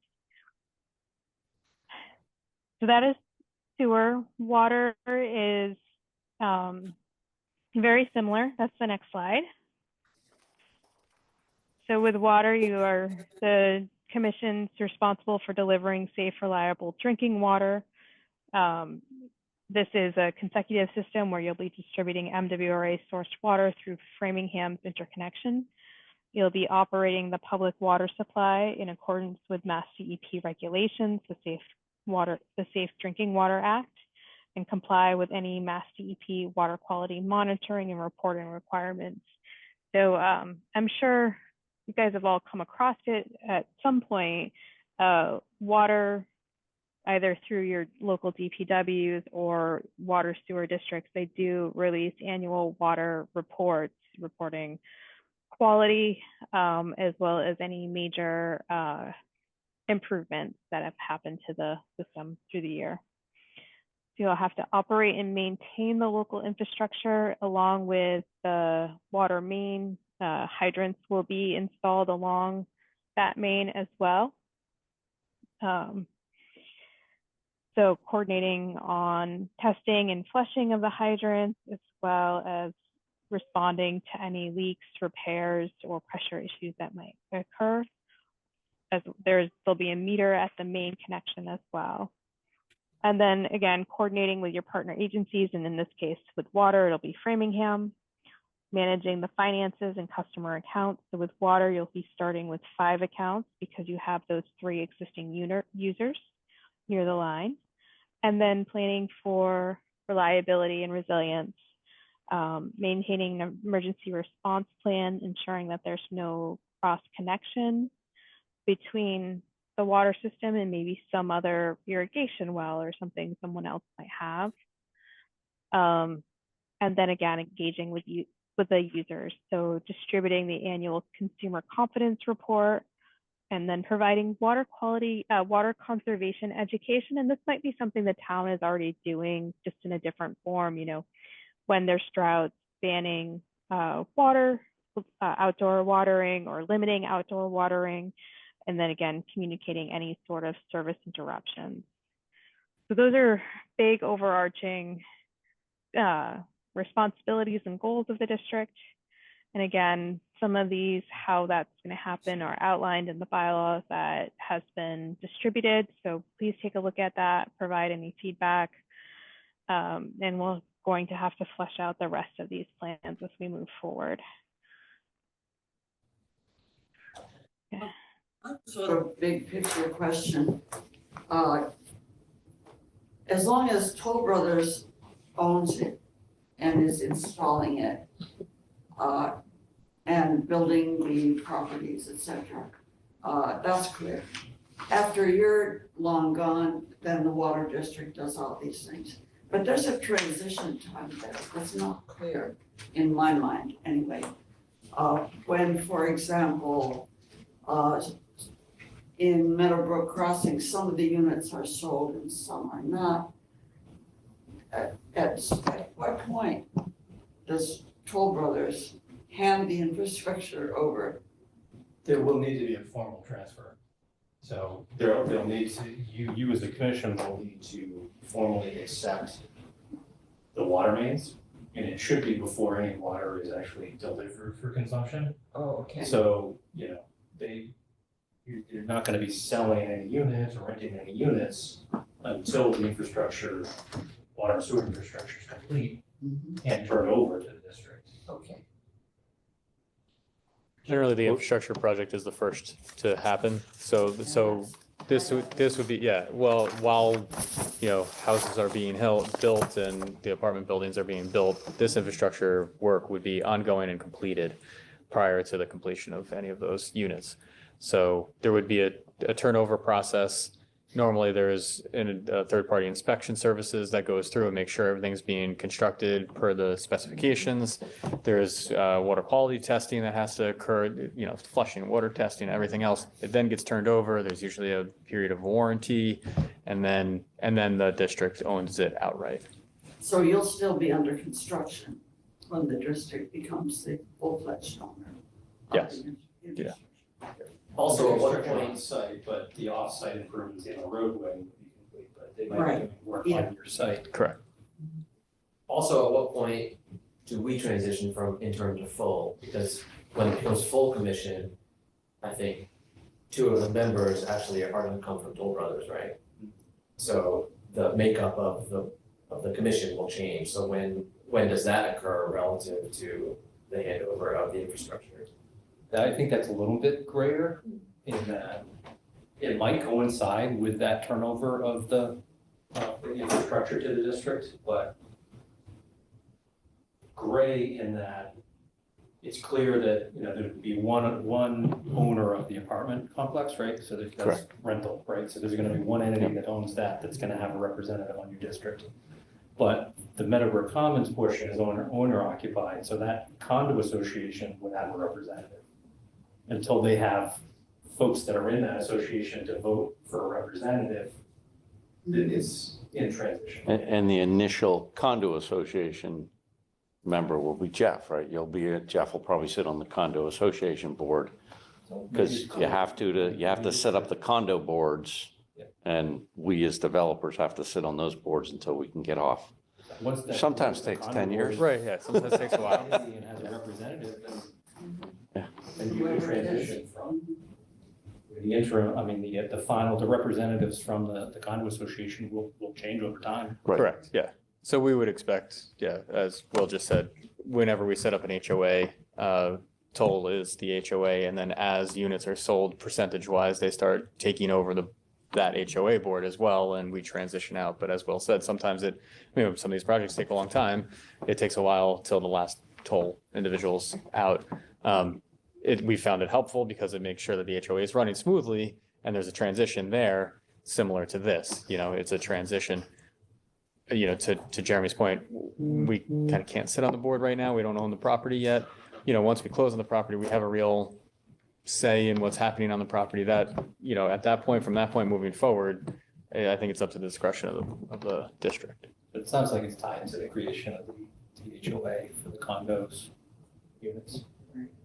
Once that's an entity, then initially represented by Toll Brothers as the developer, then you could have a permanent district. I have one other question related to that, and you don't have to answer it if you're not able to. But you don't own the properties yet, and you have this long process ahead of you. How far do you need to get through this process to feel confident enough to commit to buying those properties? Or is that not your decision? Also, big picture, we as developers generally don't buy the properties until they're fully entitled and ready to commence construction.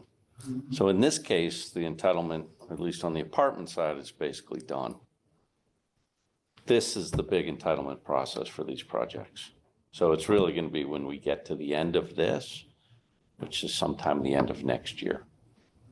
Now, I think we have a very short window.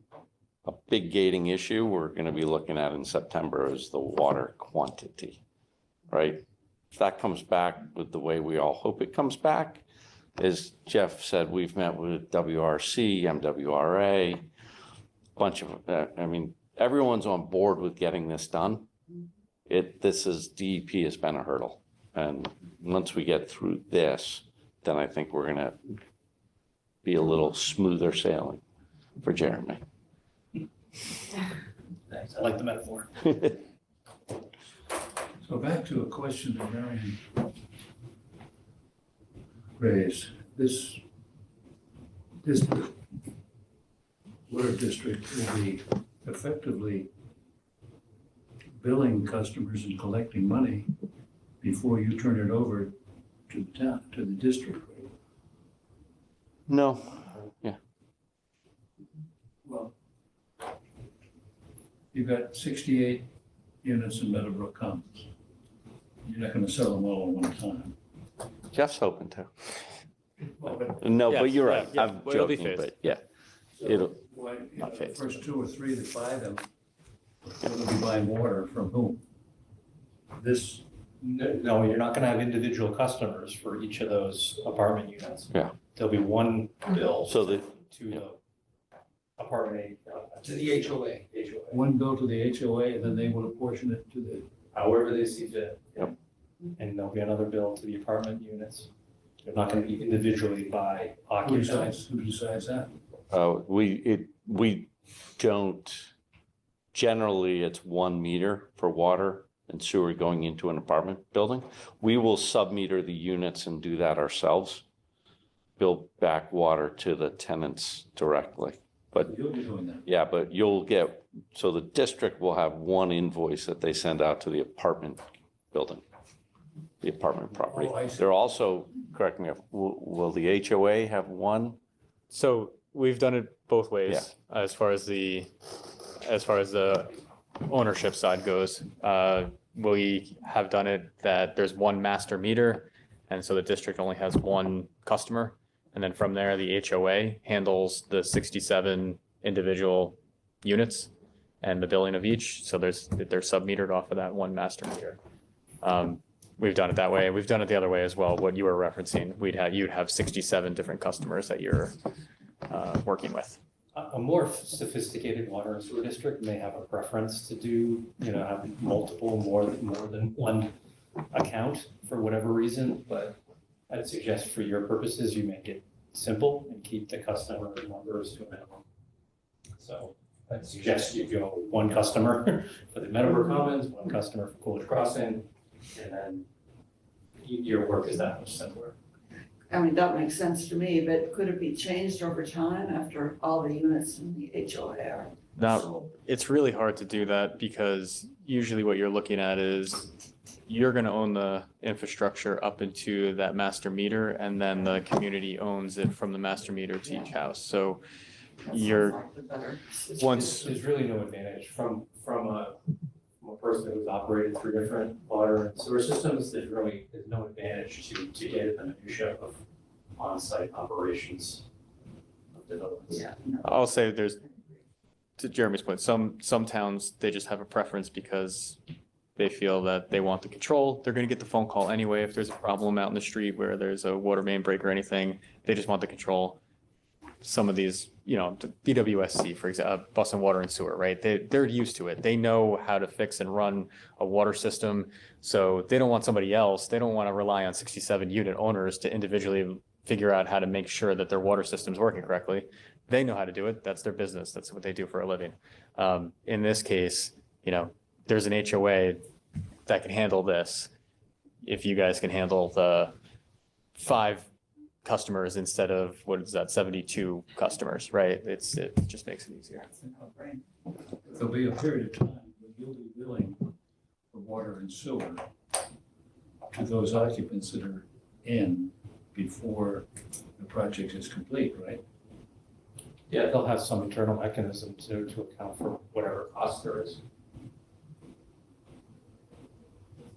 So they will be. Your billing as a commission won't start until you actually have the infrastructure turned over to you. We'll have a master meter at each entry, right? And so whatever water's going through that master meter, we pay for. The development entities pay for. So that gets Right. paid to the district. The district has the IMA that governs how you're going to have a certain dollars per gallon fee to Framingham and to Natick. So there's going to be a markup to that allows the district to run and repair itself. So that's the charge that's going to just the master meter. And then from there, the individual HOA will then be billing the individuals within the community. Got that? Got it. Ready to go. Well, but I was going to say that some of the things that you're expecting us to prepare will already be being done by you people. Yeah, we're going to build all the infrastructure, right? So we turn it over upon completion, as Jeff said, with all rules, regulations, testing, quality, all that stuff. Only a few more slides. Yeah. We're getting there. So like key questions, what entity will own and maintain the water and sewer infrastructure inside the district? So this is kind of a big question. Who gets the phone call when something goes wrong? You know, it leads straight from the conversation we just had. Up until the turnover, it's us, right? Toll Brothers is getting the call. We understand there's the 3 customers over on the Framingham line that need water. And then the rest is really us. But then once it's turned over and you have the master meter for the 67 units plus all the apartment users, who owns and maintains it? Is it the DPW that's going out to the fire hydrants, opening them up and flushing the water mains? Are you going to try to contract with Framingham to do it? Who's actually owning and maintaining that system? So I think that's I mean, the ownership is clear. It's the district that owns. Yeah, I think it's, The decision for the district at some point is, are you going to outsource some operations of your systems? Oh, I see Sean raised his hand. He's going to do it. Not Texted on the chat, he said private contract. You know, there's companies that retain. Sorry, Sean. On service, like Whitewater, who does services for the town already. I think that's a to-do item for the commission is to start soliciting some qualifications and price quotations and scopes and fees, that sort of thing, for some private contractor to help operate your system. Unfortunately, you're gonna be turned over a brand new system, and these pipes last a very long time, but this annual operations, and permanent regulatory compliance that you'll need assistance with, but there are vendors that can help you with that. And the other big question is, what is the status of the IMAs? I think we already talked about that a little bit. You know, we're working through our developer agreements with both Natick and Framingham. And it sounds like you guys have been having conversations with them at the same time, maybe more so on the Natick side than on the Framingham side, I think. But we're making progress. Hopefully you will be too. We'd like to have at least a framework draft agreement in place by the time we're filing that DEIR. I believe, already have most of that put together, at least on the developers agreement side, and from what I understand on the IMA side as well. Are the development agreements that you've drafted, are you capable of sharing those with? Yeah, sure. With Sherborn formally now?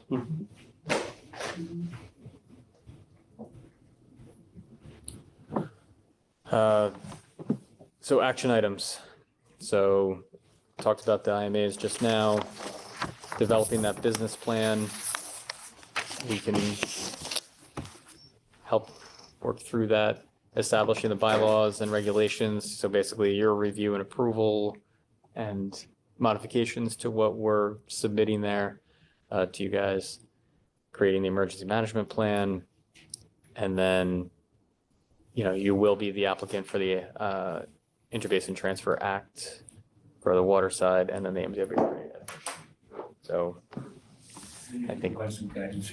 Yes. Yes. Yeah. I don't know if I can, but Liz can. You're the applicant for the ITA?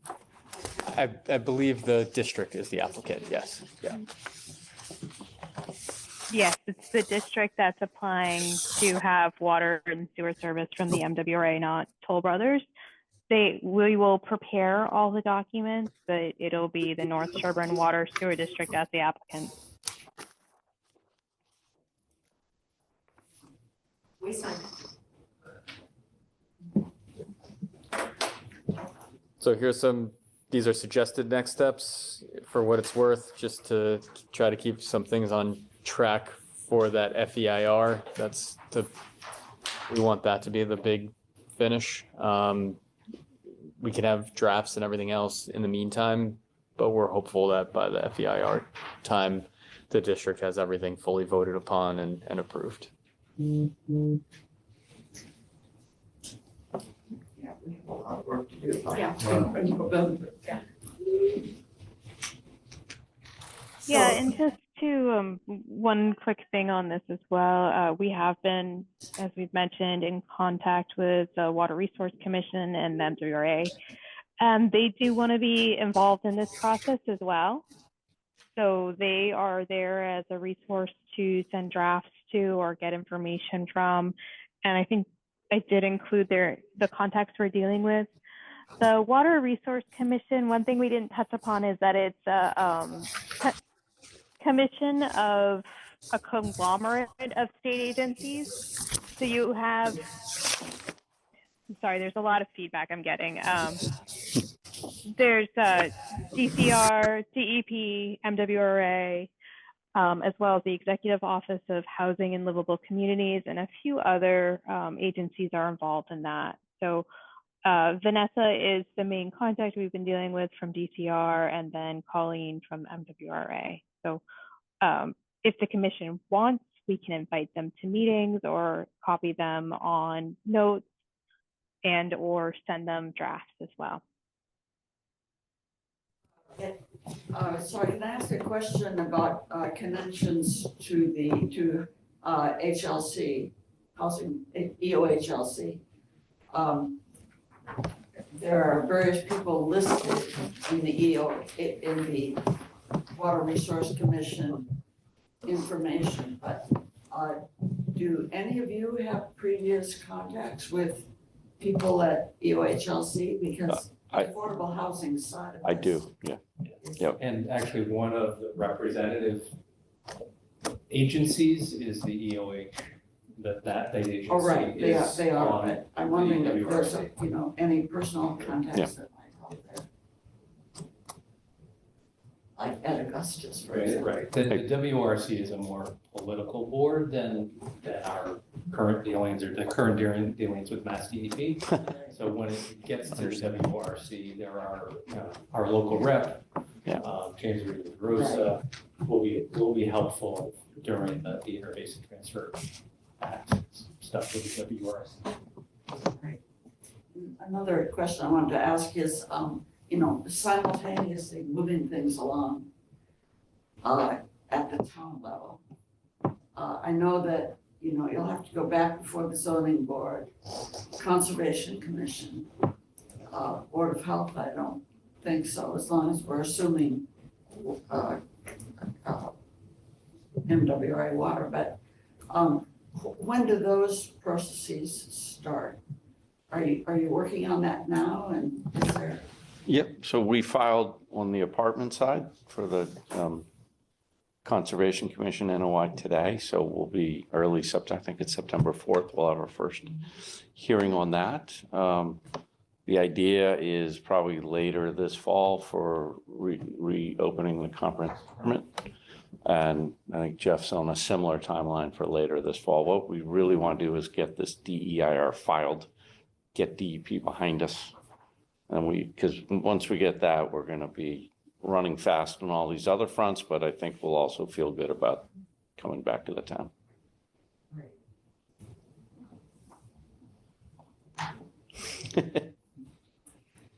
This is great. We're gonna get drafts of these documents, the bylaws, et cetera.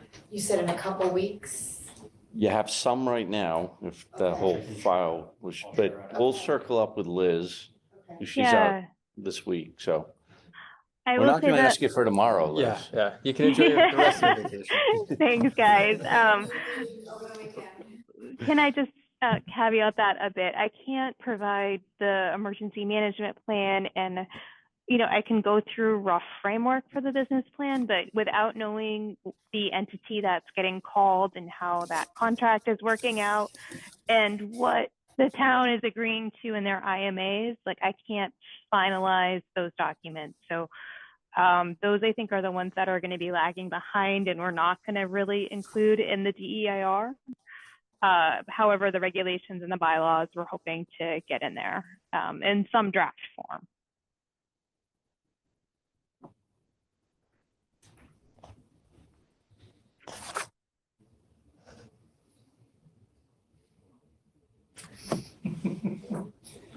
So you folks were looking for something to do?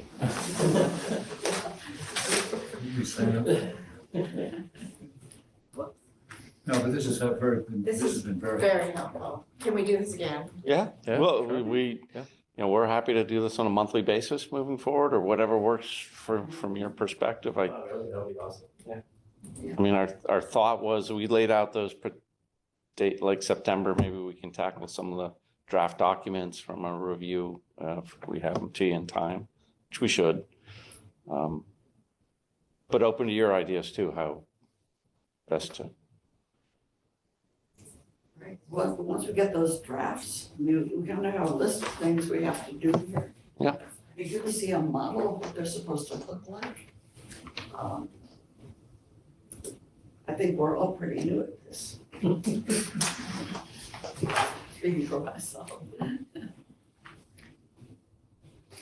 I have something that's not unrelated that I don't even know whether I should bring it up, but just might as well.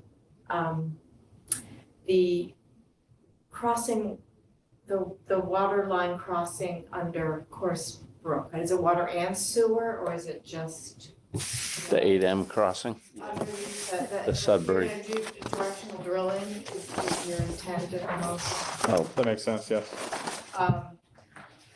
I just had, and I know that I read something about the potential that we would redo a bridge and it would be above ground. Yeah, it would be hung from the bridge if that were the case, yeah. I just have a slight preference for the above ground, or if it's underground.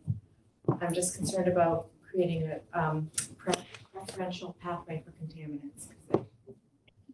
So, I think the above ground option is contingent on the town getting MassDOT funding to replace the bridge, which we're rooting for you guys and happy to, add our project in as another benefit or reason to pursue that. And maybe you'll get funding for it. I'm not sure. Sean can speak more about that than I can. The directional drilling, it's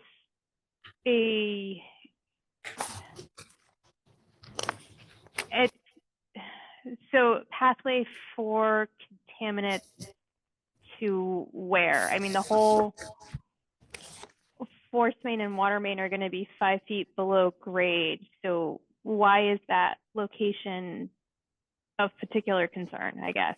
So there are contaminants in this that have been identified in the surface water of Coarse Brook that actually exceed drinking water standards. And for like 1,4-dioxane, that standard is tiny. And for PCE and TCE, it's 5 ppb for 1,4.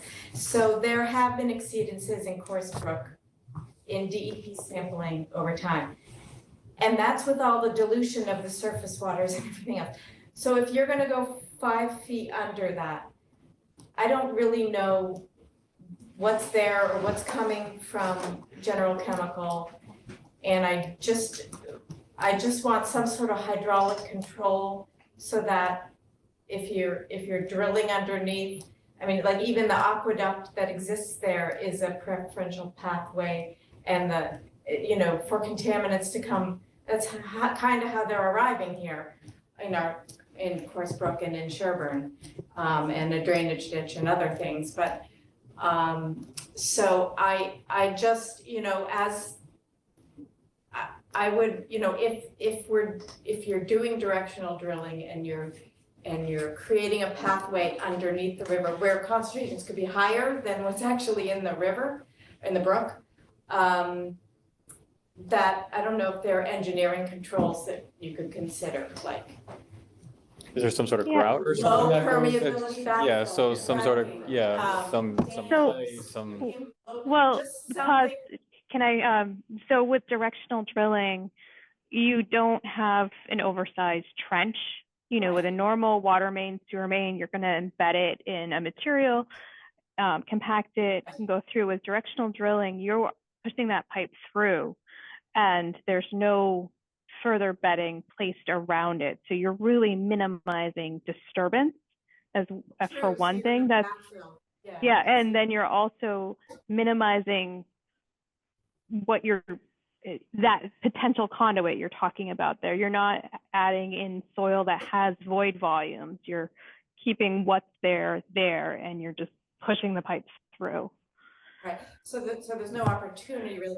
I don't know. I just think no. that we should keep the only other, because we don't want to disturb the wetlands, we don't want to disturb the brook. There's really no other methodology without going in there and cutting the trench in there. And we've been directed away from that alternative with MIPA and through our initial review. And that's also an unpreferred method in accordance with the Wetlands Protection Act, right? We have an alternative to go under the brook, so that's what we have to do. So the preferred alternative, and that this may play out in that Sean did apply for funding through the small bridge program for Mass DOT to get that bridge replaced. It's a bridge, not a culvert, based on its span. We're not able to get funding this year, but they've put us on the list for next year. So we believe we will get funding for that bridge replacement. And as part of that replacement, putting the water main and the force main on the bridge without having to go underground may be viable. Yeah. You have to do some insulation and protection of the mains. Yeah. As they're at the surface. You don't want your water main to freeze, for instance. You don't want vehicles to hit it. There is an aesthetic component to having pipes above ground like that, but it's much more viable if we're replacing the whole bridge. Would that timing be appropriate for the timing of this? Seems to coincide. Sean, any more detail that I cover the highlight? He had his hand up. It's hard to say exactly what the timing will be, but the next round of funding will probably be in the next 6 months for an announcement. But that was funding for the design, so I don't know how fast we could accelerate that. We certainly would use this project to help entice the state to do it sooner rather than later.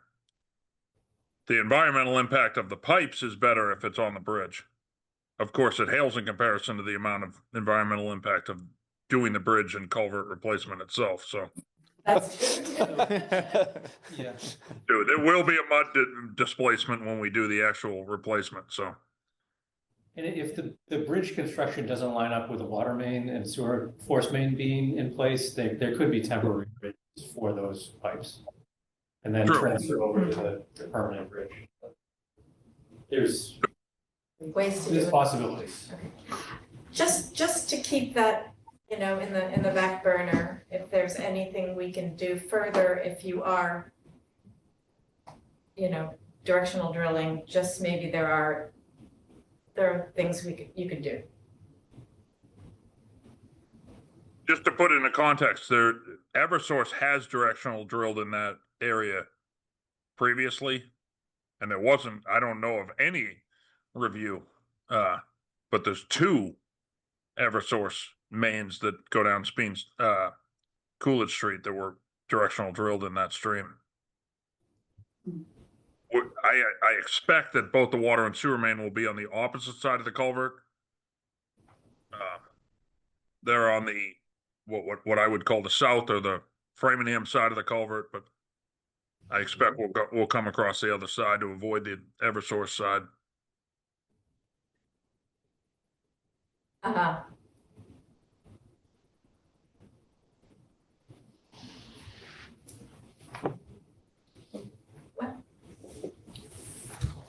All right. Done. Thank you. Yes, thanks for coming in. Yeah, thank you very much. Thank you. Thanks. Thank you, everyone. Appreciate it. We'll have you back, sure. Yeah, Yeah, yeah, appreciate it. let us Thank know. you. Yeah, we have, we adjourn. You have any more items? No, just to reschedule the next meeting, but we can do that. All right, is there? All right. I think we also have to approve the minutes with edits, because there were a couple of images that I shouldn't have added in there because of a template I used and a couple of other typos and inputs that I got from other people. Thank you for reminding me.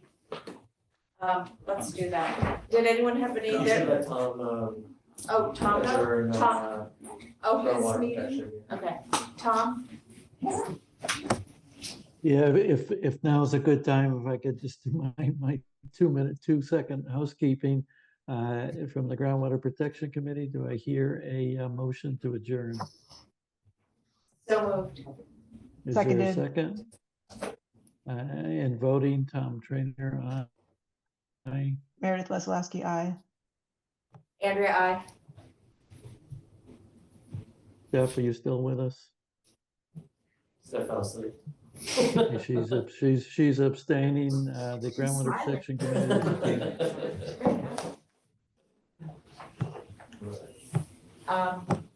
Okay. Do I hear a motion to adjourn? Oh, shoot. Minutes. The minutes, yeah. Can I move approval of the minutes? Move, yes. With edits. With that, move With- approval with as as edited. edited. Second. Oh. Okay, all in favor? Can we, So it's all right. Meredith is online, so. Stephen. Aye. Marion. Aye. Frank. Aye. Meredith. Aye. And I. All right. Minutes approved. Move to adjourn. Move to, second. Frank says aye. Stephen. Aye. Marion. Aye. Meredith. Aye. And And aye. yourself. Want to go home. All right. Yeah.